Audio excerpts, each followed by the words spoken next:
అల్లరి రేపుచున్నారు. జనములు ఎలా వ్యర్థమైన దానిని తలంచుచున్నది.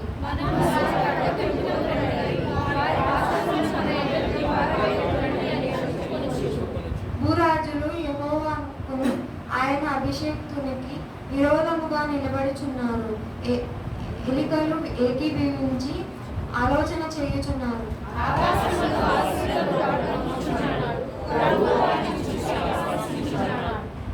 నేను నా పరిశుద్ధ పర్వతమైన సియోను ఆయన ఉగ్రుడై వారితో పలుకును.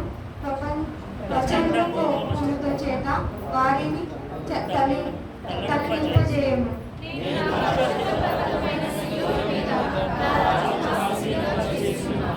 కట్టడను నేను వివరించదను.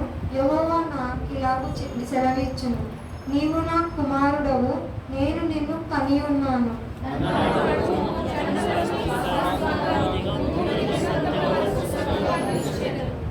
ఇనుప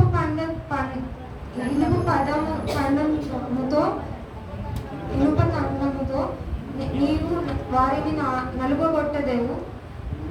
కుండలు పగలగొట్టినట్టు వారిని ముక్కు చెక్కలుగా పగలగొట్టెదవు.